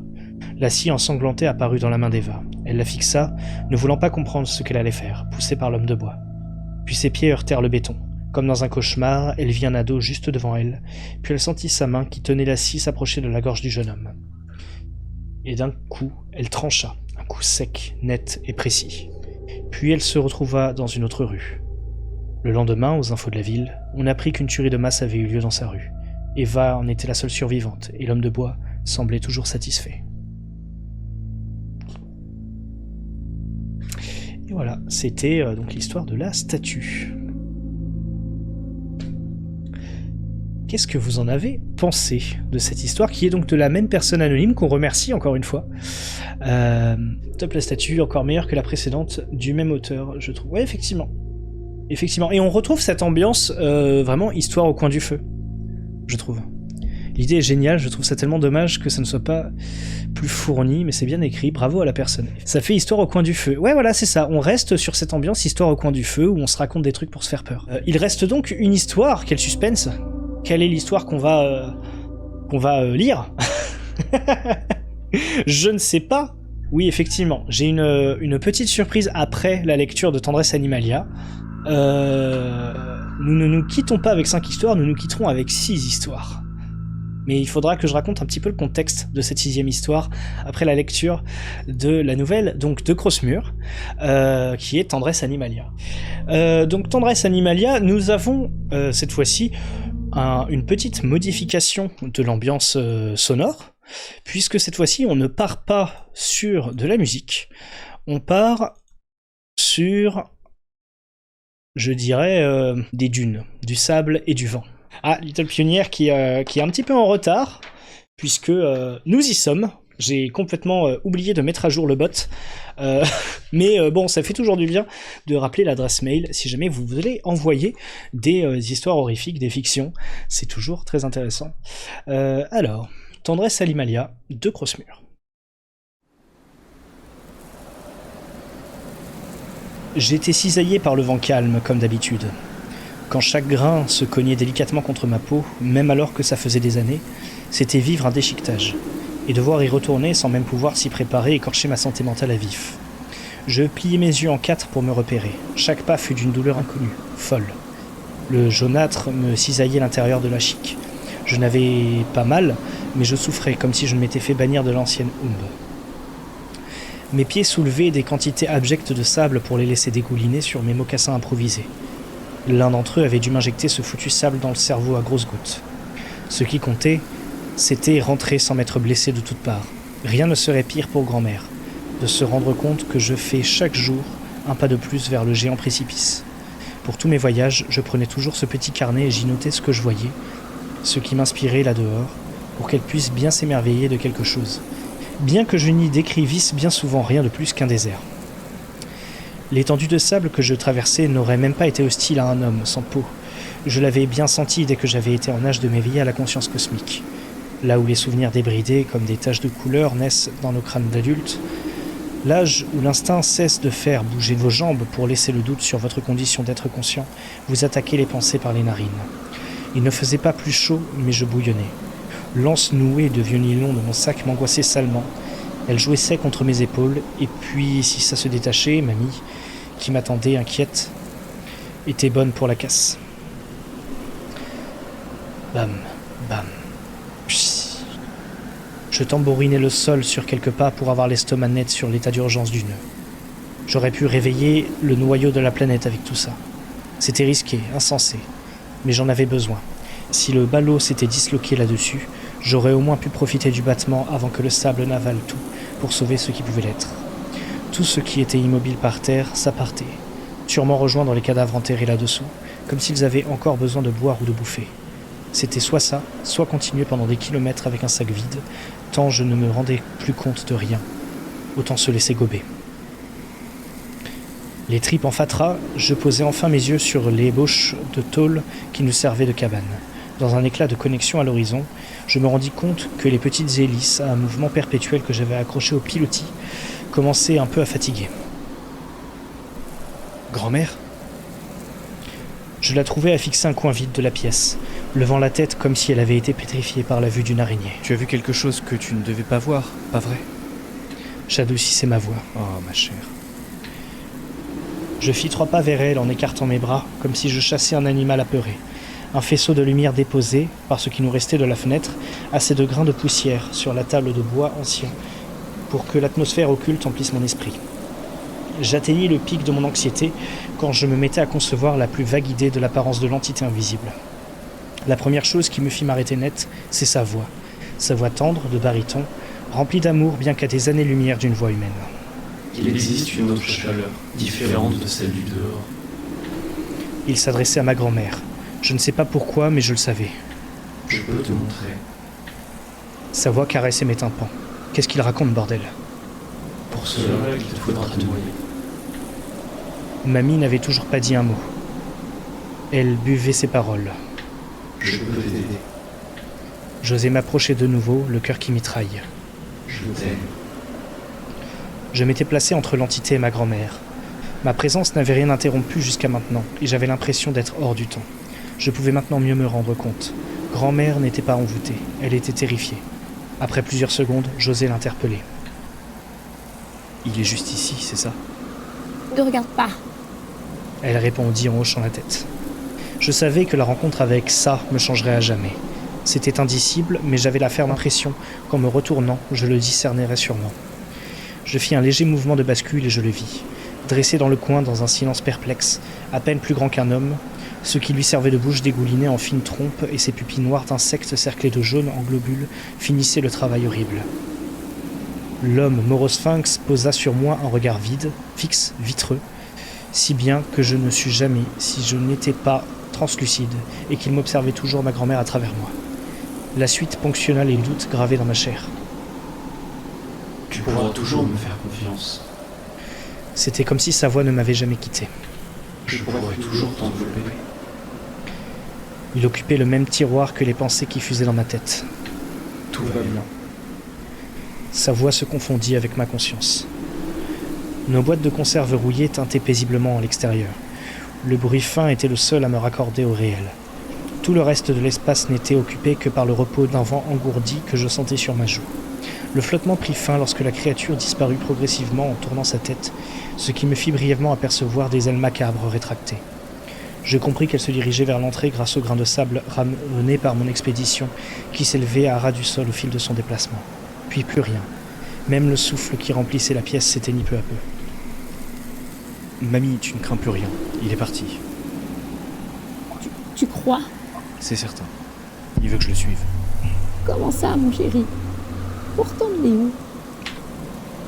Elle prit délicatement mes mains. La peur dans ses yeux légua sa place à l'inquiétude de la grand-mère si aimante qu'elle était. Là où il veut. Si je n'y vais pas, il pourra revenir et te prendre toi. C'est dangereux dehors et tu y vas déjà, c'est comme ça. Qui sait ce que cette chose pourrait te faire? On ne sait même pas par où il est parti. Je crois pouvoir y arriver, mais ce sera long. Probablement le plus long voyage que je n'ai jamais fait depuis le début de notre vie ici. Non, ce n'est pas nécessaire. Nous sommes forts. On tiendra le coup s'il revient. Je m'assis sur le bord du lit et renfournai mes pieds dans mes chaussures serrées, encore pleines de sable. Mamie pleurait. Je lui répondis avec un sourire sincère, car je savais que je venais de lui ramener plus d'eau qu'il ne lui en fallait pour qu'elle puisse verser ses larmes tous les soirs jusqu'à la fin de sa vie, si ça lui permettait de faire redescendre la pression. Elle était si faible, elle sera morte avant que je revienne. Je remplis mon sac de vivres, enfilai mon coupe-sable, ajustai mes poids au talon, et lui adressai un dernier regard. C'était la dernière fois qu'elle me voyait partir, elle le savait bien. Elle est très vieille et je suis très jeune, mais pouvoir donner ma vie pour elle me paraît si naturel. Ce serait une erreur, un gâchis, je le sais, mais les choses sont comme ça.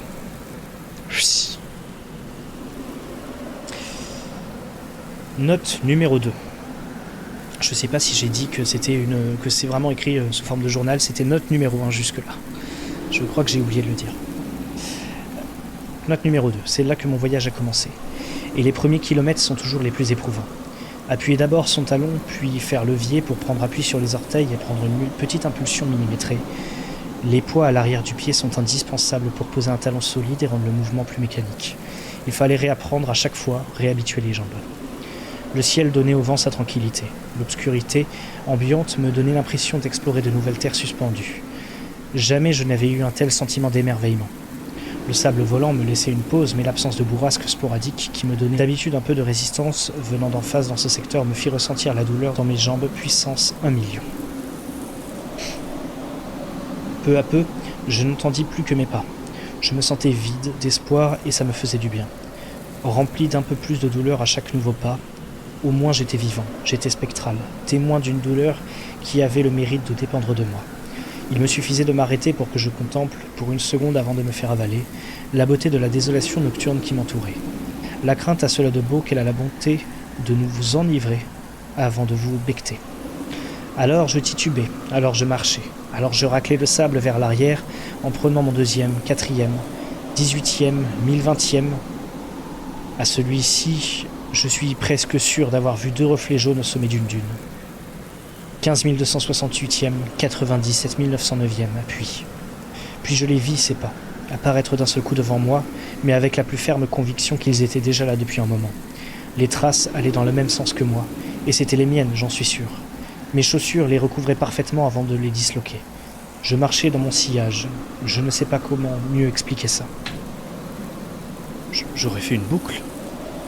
Avais-je bougonné dans un mélange de mâchage de lettres et de râles. Ça percuta très rapidement en moi. Si j'avais vraiment fait un tour, je m'en serais pas rendu compte parce que les traces auraient eu le temps de s'effacer. Et je suis sûr d'aller de l'avant. Je me trouvais forcément en plein milieu d'un champ mental. On n'entre jamais dans ces foutues zones de confusion totale.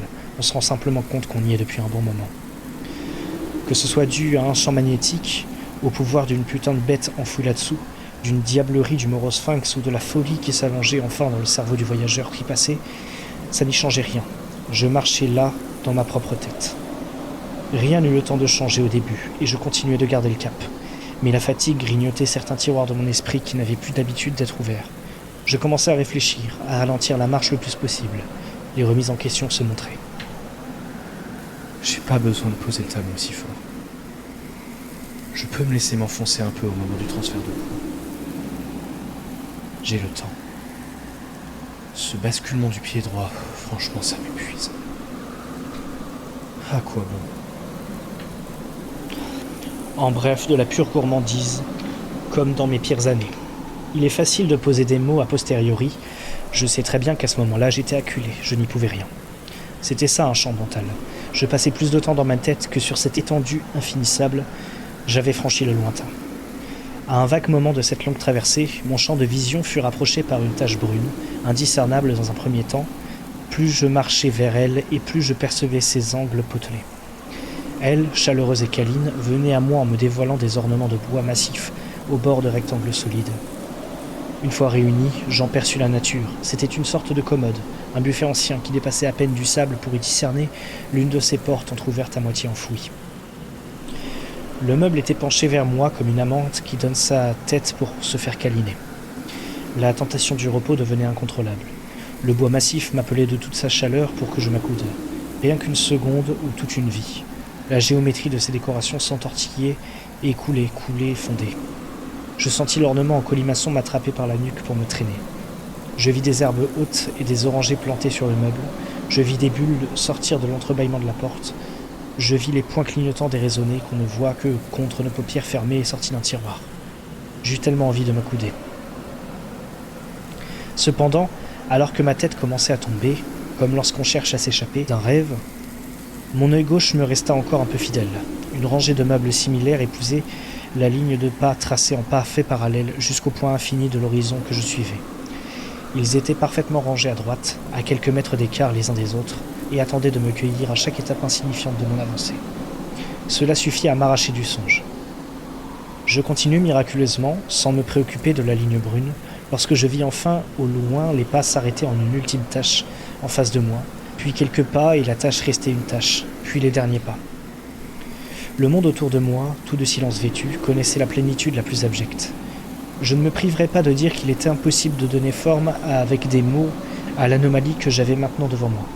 Si j'avais dû porter un témoignage au retour de mon voyage, je l'aurais décrite comme une difformité, une excroissance de la réalité.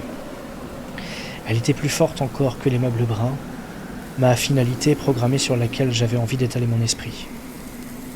J'ai toujours voulu que tout ait une fin pour éviter les choix, avoir une échéance qui rassure pour pouvoir me dire que tout ce qui dépendait de moi ne dépendrait plus très longtemps de moi.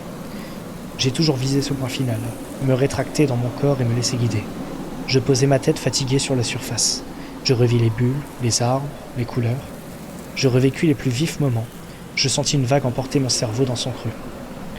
Heureusement pour moi, j'avais peur. Oui, là, au fond, dans un petit coin obstrué de mes tripes, bien au chaud dans mes affaires, cette peur poussiéreuse, j'avais passé toute ma vie à essayer de la trouver et de la nettoyer. J'avais eu beau la chasser, elle finissait toujours par s'installer autre part. Avoir peur, ça signifie qu'on tient encore à ce que ça se passe bien. Je décrochai ma tête d'un coup sec en arrachant la chair de ma joue et de ma tempe qui avait commencé à fusionner avec la tache, et je continuai ma route. Note numéro 3. Cette étape-là fut la plus difficile. Le soleil remplissait tout l'espace. J'étais immergé et mes paupières brûlaient. Les traces avaient disparu, je crois. Je n'aurais pas pu le savoir de toute façon. J'avance vers l'extrême flou, vers des pans de lumière dont je discerne à peine la surface. Je ne suis plus attentif à rien. Ne pas scanner mon environnement m'amena à trébucher des milliers de fois, à laisser s'échapper l'une des lanières qui maintenait mon talon dans la broussaille de sable, et le pire dans cette histoire, ne faire aucun effort pour la rattraper alors que tout est indispensable. Non par désespoir, mais par manque d'énergie. Je me voyais partir et je savais qu'il ne faudrait plus beaucoup de temps pour que je m'éteigne. Le casque vissait sur mon crâne rasé. Un tremblement, normal dans ce désert si agité. Pas besoin de tambouriner. Un deuxième. Je mets un coup sur le sol avec l'arrière du plié. Ça m'a répondu avec un troisième coup. J'aplatis mon pied droit 2 fois, de toutes mes forces. Boum, boum. Un quatrième et un cinquième. Puis plus rien. Plus rien de visible. Plus rien d'audible, si ce n'est le torrent de sable chaotique qui m'entourait. Le sable s'était soulevé et formait un brouillard tranchant tout autour de moi, déchirait mes vêtements, ma peau, coupait la chair à vif, détonnait mes membres en petits morceaux qui se prenaient dans les flots pour lui donner des teintures rougeâtres qui disparaissaient presque aussitôt. Mes 2 bras en croix devant mon visage avaient sacrément morflé. Mon sac n'existait plus, instantanément lacéré. Je me contentais de faire les petits pas nécessaires pour ne pas être absorbé. Chaque grain claquait mes os. Le bourdonnement stoppa net et une voix nocturne, à noter, prit le relais. « Qui êtes-vous, s'il vous plaît ?»« Je suis désolé, mais je dois passer. » Je lui répondais sans effort de voix. « Je m'excuse, je n'y peux rien. Je suis comme ça et ça vous fait du mal. »« Je comprends, mais je passe. »« Je panique quand on casse mon confort. Pardonnez-moi. » J'aurais tant voulu rassurer cet être pour qu'il se calme, mais je ne pouvais plus prononcer un mot. Je poussais encore, une épaule en avant à la fois, d'abord la droite, puis la gauche, puis les 2, les mains agrippant chaque bras, à l'aveugle, emmuré, pris de court par chaque mouvement du torrent qui m'entoure. Après un moment, la chose se manifesta de nouveau aux oreilles de mon corps en lambeaux. Je ne sais pas pourquoi je fais toujours ça. La douleur dans mes jambes était indescriptible. L'un de mes poids où manquait une lanière allait lâcher. Pardon. Je ne pouvais pas le faire. Je me le répétais sans cesse, il ne me restait plus qu'un éperon lourd. Plus de vivre, plus de peau, plus rien. Je n'étais plus animé que par des mouvements mécaniques de ma seule jambe utilisable. Avançant à cloche-pied en portant tout ce corps imprégné par son devoir et je sortis. Je ne sais pas trop quand, je ne sais pas du tout où, mais je sortis comme un spectre qui sort d'un mur pour jouer un tour. Le rayon d'action de la créature s'arrêtait probablement là, puisque derrière moi, le chaos se déchaînait toujours. À quelques dizaines de mètres, le soulèvement de tout ce sable avait libéré cette carcasse de bus rouillé dans laquelle je me trouve. Note numéro 4. Mes traces de pas sont devenues des traces de sang. Je ne suis plus qu'un cadavre sur pattes. Un corps tout frais, à peine éviscéré, qui déambulait encore jusqu'à il y a quelques minutes, la chair à vif. Je suis parvenu à me glisser dans le bus, sans savoir si j'ai l'impression idiote d'avoir atteint mon but, ou si je veux me laisser mourir ici. Je me suis assis sur le premier reste de siège, et je le vis sans y croire. Sur le siège d'à côté était posé mon carnet, intact et ouvert à la première page, redevenu vierge. Pourtant, je l'avais bien sur moi quand je me suis fait déchiqueter. Je ne distingue plus le fond du bus, alors que la carlingue entière était visible depuis l'extérieur. Mais il est là, dans ce marasme de noir tout au fond. Il m'a parlé. Comme je suis heureux, je vais pouvoir t'y amener. Laissez ma grand-mère tranquille, je ne suis venu que pour ça, c'est un sacrifice. C'est très loin d'être cela, tu n'as pas idée. Maintenant viens. Ne t'inquiète pas, tout va bien. Ne souris pas, ça s'entend. Et ça te donne un ton détestable. Ma voix ne ressemble plus à rien. Ça fait un moment que j'attends sur ce siège, que je me torture, que j'essaie de retranscrire tout ce qui m'est arrivé sur ce petit carnet, dans l'espoir que celui qui se retrouve un jour dans ce même bus, après avoir entendu la voix du Morosphinx, sache qu'il n'est pas seul. S'il y en a un autre, traîné ici par cette entité absurde, c'est que cette chose ne m'aime pas moi, personnellement, comme elle semble le prétendre. C'est que d'autres sont passés, et que d'autres passeront. Je ne peux plus qu'entendre et écrire. Je dois aller voir. Je suis mort maintenant, ou condamné à rester ici et souffrir, ou les deux à la fois. Si je n'y vais pas, rien de tout ça n'aura servi à quelque chose, vous comprenez? Bien sûr que vous comprenez. Vous avez vécu la même chose, pas vrai? Oui, j'en étais sûr. Non? Pas tout à fait? Bon. Au moins vous savez que ce n'est pas grave, si vous ne savez pas comment vous sentir. Bordel. C'est pas notre faute. Ça dépend pas de nous.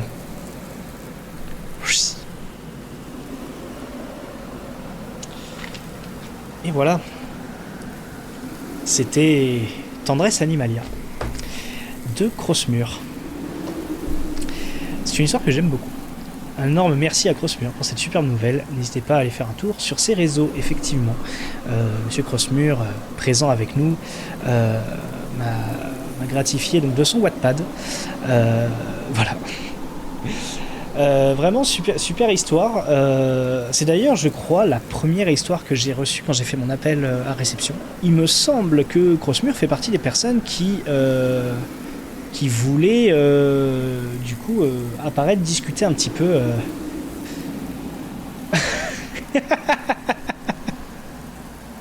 Effectivement, Kali Kozak marque un point. On en discutera si tu veux apparaître sur le vocal.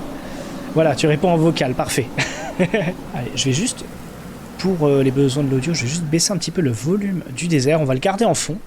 Crossmur est avec Azura, il règle les petites questions techniques. Bah voilà, Crossmur est là. Bonsoir. Je crois que je suis au bon endroit. Est-ce qu'on m'entend bien? Je viens de monter ton volume à 200%, donc oui, on t'entend bien, je pense. Ouais, si je suis à 200%, je pense qu'on m'entend bien. Oui. Bonsoir. Merci Bonsoir. Vraiment infiniment, c'est un truc de ouf. Là, je me sens comme un auteur qui voit son œuvre adaptée en film. Je suis au max du max. Franchement, je suis au max. Ah, merci vraiment beaucoup. C'était super. Super. Merci aussi à toi pour me l'avoir envoyé. C'est vraiment génial. C'est vraiment génial. Ah bah, merci.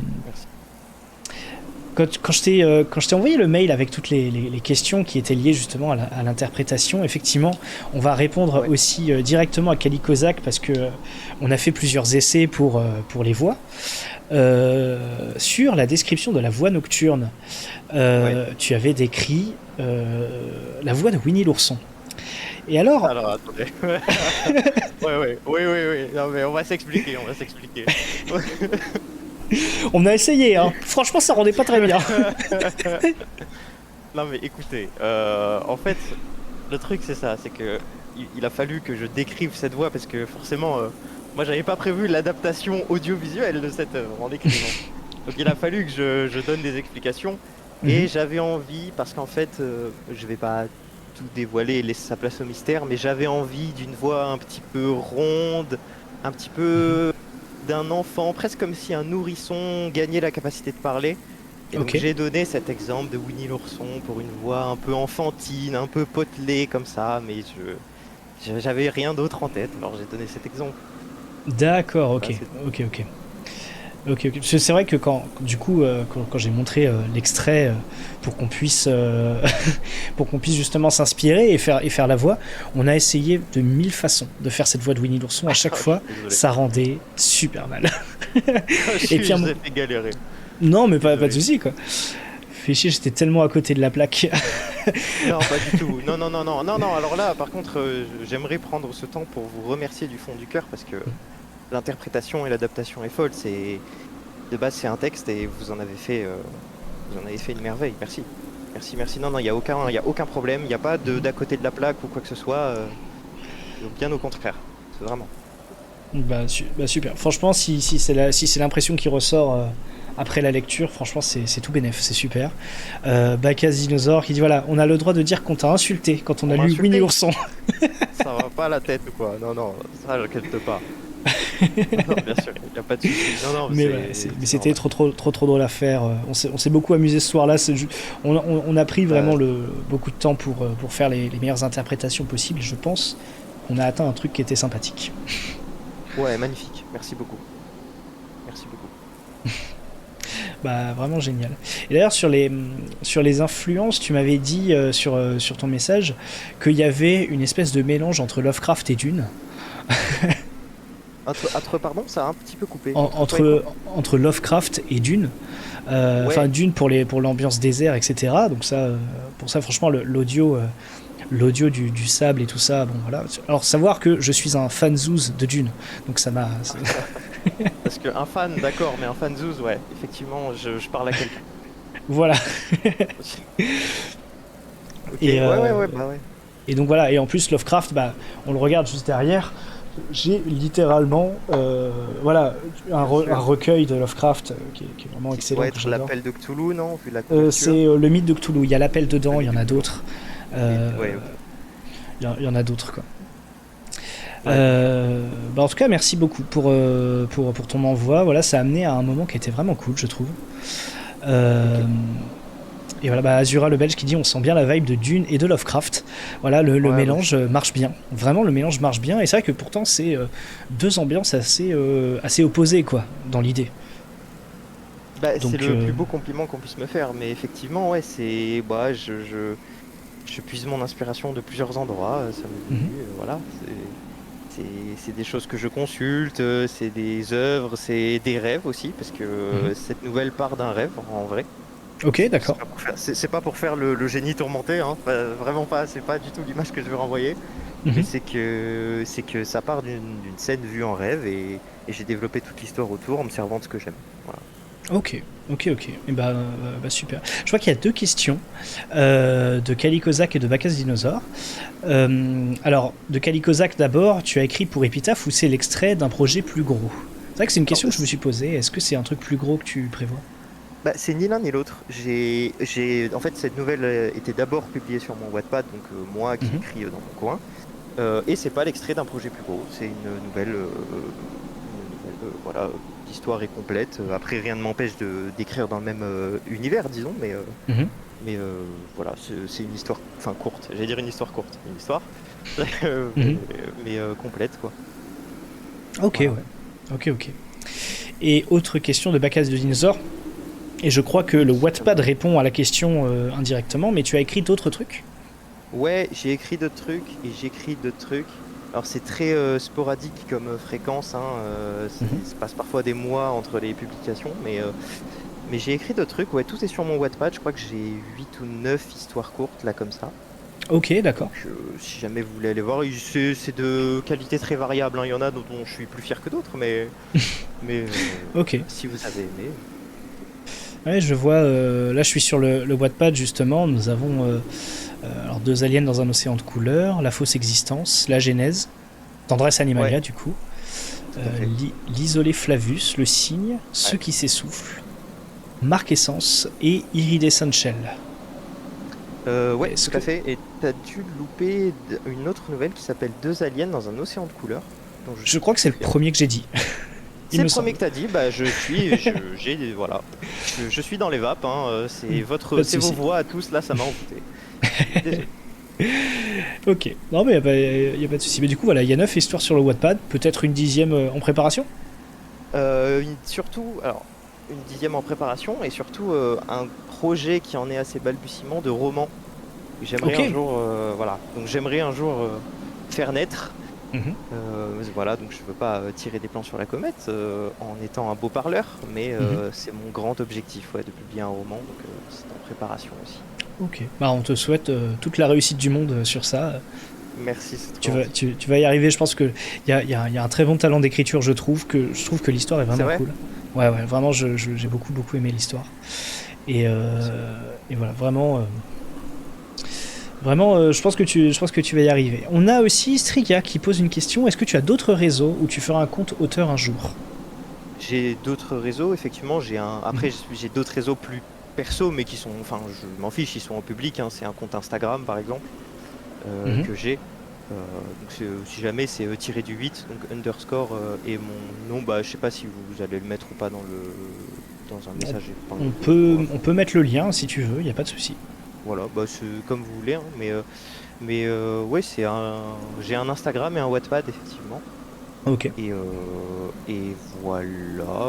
Et un compte auteur, c'est pas ce que j'avais prévu parce que je publiais de manière très sporadique pour le moment, mais c'est une bonne idée. Mais je sais pas trop où on peut faire un compte auteur en fait. Un compte auteur, tu veux dire sur les réseaux sociaux en mode. Je pense que c'était le sens de la question de Skriga, parce qu'elle aussi, elle a son compte auteur où Oui, elle, où elle publie, elle lit quelques passages de ses écrits directement sur Insta. Ouais, j'étais allé voir là vite fait, j'avais pas vu tout, mais génial, c'est une bonne idée. Un compte auteur Insta ou une page Facebook, ouais, ok, effectivement c'est une bonne idée. Je me voyais pas, j'avais pas assez d'assurance en mon écriture pour faire un compte auteur. Je me disais que c'était juste un petit hobby comme ça, mais si vous jugez qu'il y a moyen, je peux faire ça. Franchement, il y a toujours moyen, je pense, ne serait-ce que pour te faire connaître. Au-delà de la sphère Wattpad, qui est assez fermée, mine de rien. Bah ouais, et qui surtout colle pas du tout à ce que j'écris. Enfin, c'est plutôt de la romance, qui est très bien. Hein. J'ai aucun jugement à faire, mais c'est juste que ça colle pas au style de ce que j'aime écrire, c'est sûr. Ouais, c'est vrai qu'il y a assez peu d'horreur sur Wattpad. D'autant que c'est aussi compliqué, via Wattpad, de contacter des auteurs. J'ai essayé pour justement pouvoir avoir des histoires ce soir, et j'ai fait chou blanc dans 100% des cas sur Wattpad. Ouais, et c'est dommage parce qu'il y avait des bonnes histoires. Non, il y a des très très bonnes histoires sur Wattpad, mais c'est pas tellement celles qui sont mises en avant. C'est un réseau littéraire plutôt axé sur les histoires plus romantiques. Ouais, c'est vrai. Plus mal. Hein. Ouais. Il en faut. Voilà. C'est vrai que c'est pas la ligne éditoriale d'Épitaphe, mais c'est ce que j'allais dire. C'est pas vraiment la DA Épitaphe Wattpad. Voilà, on cherche. Je veux juste dire un mot pour tous les auteurs de cette soirée. Vraiment, merci beaucoup d'avoir partagé vos textes. Et soyez fiers de vous d'avoir écrit un truc quand même. Parce que juste rien que le simple fait de finir un texte, c'est déjà huge et un vrai accomplissement. C'est pas du tout une petite victoire que de finir un texte et d'écrire quelque chose. Je suis complètement d'accord. Bravo à vous, et encore plus de l'avoir envoyé, d'oser l'envoyer comme ça, même pour l'auteur anonyme, hein, je sais pas si vous écoutez. Bravo à vous, vous pouvez être fiers de vous, et merci à toi aussi, Iridion, parce que pour une première, c'était déjà trop cool, même pas que pour une première, mais encore plus pour une première, c'est d'autant plus impressionnant. L'ambiance, l'esthétique, ce que tu dégages, on sent que tu es vraiment passionné, que tu veux vraiment mettre en valeur les histoires qui te sont envoyées, donc vraiment juste merci d'exister en fait, merci d'être comme tu es, merci aux voix aussi, merci d'être comme vous êtes, t'es top, l'investissement que vous mettez à honorer et à valoriser les histoires que vous recevez, si courtes et humbles et amatrices soient-elles, c'est trop bien, donc merci à vous tous. Super. J'ai pas spécialement le mot. Merci, merci à toi pour cette petite tirade. Merci pour la. Écoute, je pense qu'on va pouvoir se laisser là pour la discussion. Je laisse Azura te ramener sur le vocal par ici les artistes. Et encore merci à toi. C'était super cool d'avoir envoyé l'histoire et merci pour la discussion. C'était très cool. Merci beaucoup, merci à vous encore et bisous à tout le monde. Bonne soirée. Bonne soirée. Donc c'est à la fin des écritures que j'ai reçues de la part d'auteurs par mail, que je remercie encore. Ceci étant dit, j'ai reçu une 6e histoire. Et là, je vais demander... J'ai vu un coucou de Erosia. Pendant la discussion, j'allais sur notre discussion et j'ai plus vu le lien. J'ai pas vu le lien Google Doc que tu m'avais envoyé. Tu l'as enlevé ? J'étais sûr de l'avoir encore. S'il te plaît, envoie-moi ça. on va mettre un petit peu de contexte pour ce qui est de cette 6e histoire. Elle part complètement d'une blague. Faut savoir que sur le Discord, on parle énormément d'Épitaphe, enfin surtout moi, je spam concrètement, tout le monde pour Épitaphe, disant il faut être là, machin, c'est un super projet, il faut le faire, il faut machin. Mais j'ai aussi une réputation sur le Twitch Game, c'est que j'ai tout le temps des problèmes de connexion en début de stream. C'est-à-dire que une fois sur deux, en plein milieu de stream, je dois redémarrer ma box, ce qui est formidable. Et donc, on s'est mis à... Vous parlez trop d'ailleurs sur Discord. À quoi un Discord actif, c'est nécessaire. Et donc après un live, s'en est suivi une petite discussion justement sur le Discord avec Erosia, et on est parti sur un petit délire où on partait d'une box hantée qui ferait exprès de couper. On est parti un peu loin, et puis à un moment donné, elle m'a envoyé un petit Google Doc avec une petite nouvelle de 2 pages basé sur ce petit délire. Voilà, la Freebox possédée, exactement. On est vraiment sur ce genre de délire, mais je veux recevoir l'histoire. Voilà, merci beaucoup Erosia, tu viens de me l'envoyer. Alors, je vais la lire tout à fait sérieusement, ça part peut-être d'un délire, mais je vais quand même la lire tout à fait sérieusement. Cette fois-ci, on n'a pas de voix particulière à prêter, parce que vraiment, c'est arrivé là, dans le courant de la semaine, je crois. Mais à l'aide. Mais voilà, on va terminer sur une petite note légère, bien que ce soit quand même une histoire horrifique. Voilà, ça s'appelle la box du diable. On va vite fait changer d'ambiance sonore, parce que le désert sera un peu moins adapté par contre. Pourquoi pas partir sur... Oh, tiens, cette petite ambiance-là. Voilà, je pense que c'est plutôt adapté. Et c'est ce qui conclura le live.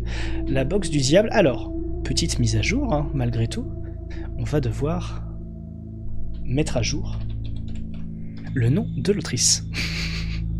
Alors, en plus de ça, Erosia, sache que à la base, j'étais persuadé que tu pourrais pas être là ce soir, et du coup, j'avais vraiment prévu de le mettre dans la VOD, etc., et que tu le découvres demain en regardant la VOD. Alors, donc, la box du diable, qui cette fois-ci est sur l'ordinateur directement. Quand j'ai reçu la box, je me suis dit que c'était juste une promo comme une autre. Un carton banal posé devant ma porte, rien de spécial. Dedans, pas de manuel, pas de garantie, rien, sauf un bout de papier griffonné à la va-vite. Connectez-moi. J'ai branché et tout a marché. Trop bien même. La connexion était rapide, les vidéos se lançaient sans aucune pub, tout roulait. Je me suis dit, ok, pour une fois ça va marcher sans que ça parte en vrille. Mais à minuit pile, ça a coupé. Tout. Le Wi-Fi, l'écran, la lumière de la box, plus rien. Puis une fissure rouge est apparue sur l'écran noir. Ça vibrait comme si ça respirait. Et là, un visage s'est formé, brûlé, déformé avec du sang qui coulait des yeux comme des larmes. Et une voix horrible, comme si quelqu'un parlait sous l'eau avec des cordes vocales déchirées. Ah, vous n'avez pas dit le mot magique. Je suis resté figé. Puis la box s'est mise à vibrer, à transpirer. Mais c'était pas de l'eau, c'était du sang, vraiment. Chaud, épais, ça coulait le long des câbles et ça tachait le tapis. Et à chaque goutte qui tombait, il y avait un bruit de métal, un grincement, comme si ça se foutait de moi. Puis, aussi vite que c'était parti, Internet est revenu. 1 minute. Et puis coupure à nouveau, et encore ce visage, et encore la voix. Les jours d'après, c'était pire, l'odeur de fer partout dans la maison. Les écrans, les téléphones, même le miroir de la salle de bain, tout reflétait ce sourire dégueulasse. Et une nuit, un nouveau message est apparu. Pour garder Internet, il faut payer en cher. J'ai voulu débrancher, couper le courant, tout arracher, mais ça ne servait à rien. La box se rallumait toute seule, rouge comme un cœur qui bat, comme si elle vivait, comme si elle m'attendait. Alors j'ai fini par céder. La première fois, j'ai juste chuchoté « S'il te plaît ». Et Internet est revenu. Nickel. Comme si de rien n'était. J'ai eu honte, mais j'étais soulagé. Le lendemain, j'ai recommencé, et le surlendemain. Ça devenait automatique. Elle parlait, j'obéissais. Et le pire, c'est que j'ai arrêté d'avoir peur. La voix, je l'entendais presque comme une habitude. Elle murmurait dans ma tête, me disait quoi taper, quel site ouvrir, et je le faisais, sans réfléchir. Puis j'ai remarqué mon reflet, dans l'écran éteint. Il ne bougeait pas comme moi. Mes lèvres remuaient toutes seules, chuchotant le mot magique. Mes yeux brillaient rouges. Je ne savais plus quand j'avais dormi la dernière fois. Je savais plus quand j'avais quitté cette pièce. Et puis un matin, les murs, mon salon entier, couverts d'inscriptions, la même phrase écrite partout, en noir, en gribouillis du sol au plafond. « Ah, vous n'avez pas dit le mot magique. » C'était mon écriture. Mes mains, j'en avais pas le souvenir. J'aurais dû hurler, j'aurais dû fuir, mais j'ai souri, parce qu'au fond j'ai compris. La voix ne venait plus de la boxe, elle venait de moi. Et voilà, la boxe du diable, écrite par Erosia, qui ne savait pas que j'allais la lire. En mode van, il n'y a pas à rougir, c'est bien écrit, et je suis d'accord en vrai, un grand merci à Erosia, qui ne savait pas qu'elle participait, mais voilà, franchement, bravo. Ça a peut-être été écrit en 2 heures, partie d'un délire, tu sors ton emoji de la honte, mais elle est bien, moi je l'aime bien. Il y a, alors je l'ai lu vite fait, mais je crois, voilà, une vibe de creepypasta Reddit, c'est magnifique, c'est exactement ça, il y a une vibe de creepypasta. Voilà, Interstellar qui te dit, c'est super court, c'était un piège, it's a trap. Et on va dire, je fais une trilogie, faites plus de vannes, bah voilà. On est d'accord, il faut approfondir ça, et puis même, à chaque délire Discord, si quelqu'un écrit une histoire, ça peut être cool aussi, tu vois, de rajouter une petite histoire de fin après les histoires travaillées, etc., faire un truc un peu plus léger comme ça.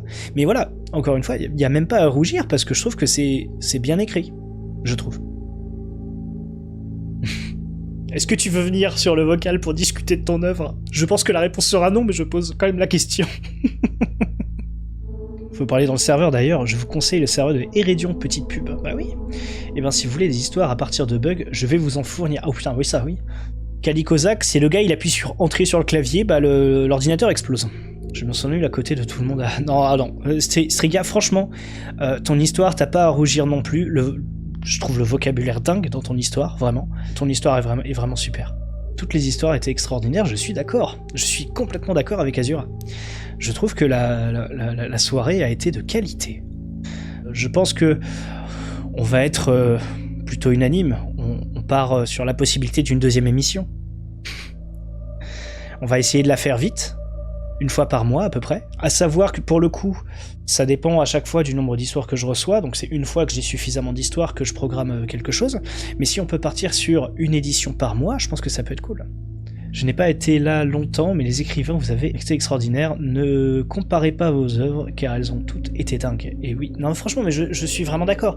Même les 2 histoires anonymes, qui sont un peu plus courtes, peut-être sur la forme, peut-être un petit peu moins aboutie, entre guillemets, c'est même pas le mot que j'ai envie de mettre, mais il y avait quand même cette ambiance d'histoire qu'on se raconte pour se faire peur au coin du feu pendant la colonie de vacances. Il y a toujours ce petit truc, cette petite ambiance qui est vraiment cool. Et oui, je suis d'accord, exactement, aucune comparaison à faire. Je vois qu'il y a un vote, voilà, on fait une 2e édition. Ouais, je pense qu'on va la programmer. Hein. Pour être parfaitement honnête, sur tous les WhatsApp sur lesquels j'ai pu envoyer des messages, et même sur le Discord, on sentait l'angoisse. J'étais angoissé à l'idée de faire Épitaphe, parce que, mine de rien, faut réussir à tenir le truc, etc. Et donc, je tiens à vous remercier du plus profond du cœur, parce que vous avez été aussi d'une bienveillance qui était super. Je sais que je me suis un petit peu loupé parfois sur certains mots, j'ai un peu bafouillé, j'ai recommencé, il y a eu des petits problèmes techniques, mais franchement voilà, je stressais et au final ça s'est super bien passé, et c'est ce qu'on cherche, je pense. Je pense que c'est ce qu'on cherche. On va programmer une 2e édition et une 3e et une 4e. Je pense qu'on va lancer la machine. Lire à voix haute en live avec des gens qui parlent dans le chat, le stress de base, une ambiance, une préparation, etc. Et réussir aussi bien, tu peux être fier aussi. Bah oui, non mais on en parlait sur le Discord, tant que c'était pas fait, je refusais de dire que ça va être super, etc. Maintenant, je pense que je peux me la péter un peu. Je suis très content de cette première édition. Vous avez zappé ma demande de question. Ah! Attends, il y a eu un truc ? J'ai une question qui pourrait servir à tout le monde. Ah oui, pardon. Vas-y, Striga, pardon, j'ai pas lu le message, je l'ai pas vu passer. Quel est le curseur niveau horreur ? Et c'est alors, le curseur niveau horreur, en fait, j'ai pas de curseur précis. C'est-à-dire que ça peut être une horreur hyper soft, ça peut être l'histoire la plus horrible que vous ayez jamais racontée, je m'en fiche de ça. Ce que je cherche, c'est vraiment à avoir quelque chose qui tend vers l'horreur, qui tend vers l'angoisse, peu importe le curseur à mettre dessus. Et même aussi au niveau de la qualité d'écriture, je cherche absolument tout. Tant qu'une histoire est faite et elle est envoyée, tant que faire se peut, si j'en reçois trop, il faudra peut-être que je trie, mais tant qu'il y a d'histoire, elle peut être amateur, elle peut être intermédiaire, elle peut être très avancée, et je pense qu'on a eu du très avancé pour aujourd'hui déjà. Peu importe, juste faites. Voilà, c'est tout ce que j'ai à dire, faites. D'accord, merci, parce que j'hésitais à t'en envoyer à cause de la moralité, et vraiment ça peut être très, enfin on peut s'imaginer le pire quoi. Ok, d'accord. Ok, bah pour le coup, si jamais tu veux renvoyer une histoire pour la prochaine édition, c'est avec grand plaisir que je la recevrai, que je la lirai, que je la traiterai avec le même sérieux qu'on a fait pour ces 5 histoires. Toujours du mieux. Voilà. Bah en fait, je pense que c'est ici qu'on va se quitter. C'était une super soirée. J'ai adoré la faire. Merci à toi pour le stream, aux auteurs et autrices pour les nouvelles, et merci à tous pour votre présence et soutien. Oui, complètement. Merci à tout le monde. Ça a été un super stream. J'ai adoré le passer, j'ai adoré le faire. Ça a été beaucoup de stress aujourd'hui.